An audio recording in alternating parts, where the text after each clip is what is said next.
শনিবারের সন্ধ্যায় অফিস থেকে ফিরেই মেয়ের সাথে একটু খেলা করে আমি বেরিয়ে পড়েছিলাম বড় ঠাকুরের মন্দিরের উদ্দেশ্যে পুজো দিতে। আমি প্রতি শনিবারই যাই পুজো দিতে। এবারটা একটু স্পেশাল, কারণ ঠান্ডার সময় বৃষ্টি হয়েছে এবং রাস্তা প্রচণ্ড কাদা।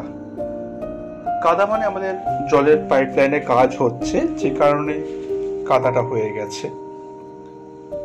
তো তাই মনে হলো একটু আপনাদের সাথে এই ব্যাপারটা শেয়ার করি, তাই এই ভিডিওটা করলাম। কিছু ভালোর জন্য তো কিছু করতেই হবে। তো হয়তো আমাদের আজকে একটু অসুবিধা হচ্ছে, কিন্তু আগামী দিনের সুবিধার জন্য এইটুকু তো অসুবিধা আমাদের মেনে নিতে হবে। সবচেয়ে বড় কথা যে এই সময় যে এরকমভাবে বৃষ্টি হবে সেটা তো কারোরই জানানো সম্ভব নয়।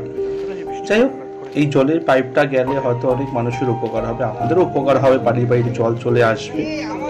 এই সমস্ত কথা মাথায় রেখেই কিন্তু আমাদের কোনো আক্ষেপ নেই বা কিছু নেই।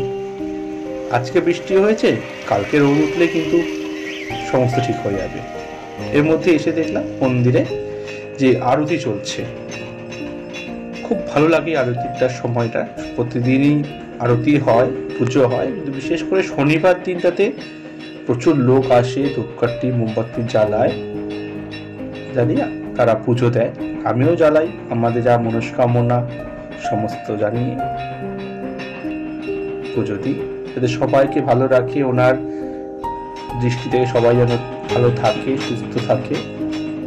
আরতি হয়ে গেলে আমরা আরতির তাপ নিয়ে আমাদের পুজো দিই, বাবার কাছে মনস্কামনা জানাই,